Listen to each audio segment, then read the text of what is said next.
In this investigation, we're going to look at UV light and what can actually block it out. Often when we think about the sun, we kind of are exposed to it at all times, and we have UVA rays and UVB rays in the sun. The UVB rays, we know, are the ones that are damaging to our skin because they damage the skin, causing it to wrinkle over time and even become exposed to the risk of cancer. So often, to protect ourselves against the UV radiation, we'll use SPF to protect us. If we look in this experiment, if I shine a UV lamp on UV beads, they contain a special pigment that reacts with the UV light and causes a colour change. The darker the colour, the higher the UV index.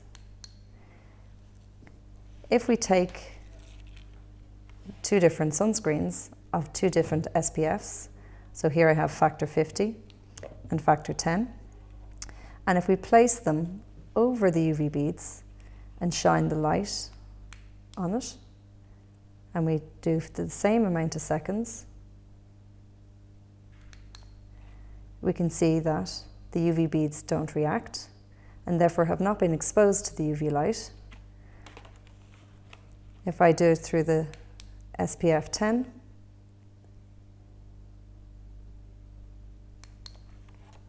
we can see that we have some beads changing colours, blocking out a small amount of the UV rays, but not all of them.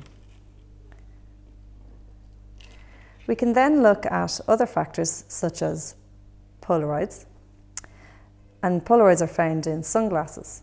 So if we take a Polaroid in front of the UV lamp or even sunglasses and we shine the light through it,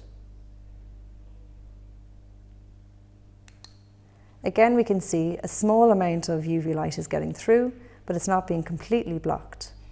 However, if we take two Polaroids and we rotate them by 90 degrees and shine the light through it,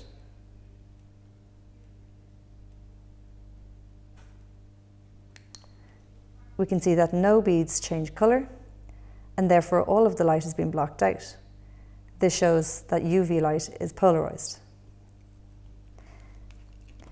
If we're in our cars, we often wonder, are we going to get sunburned through the windows? If we place glass on top of the UV beads and shine light through it,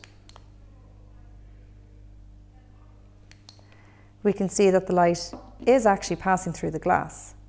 But that's because I'm using a UV lamp, which actually is UVA rays.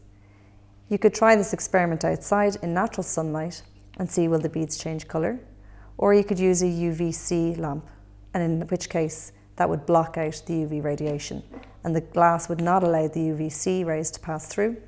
And it's the UVC rays which is blocked out by the ozone, which is really important.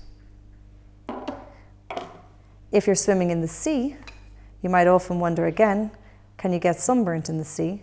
And again, the same as the glass, if I shine light through the water, we can see that the UV beads are reacting, again because the UVA rays are not passing or are not blocked out by the water, but UVB rays would be absorbed by the water and therefore reduce the amount of UVB rays that we are exposed to.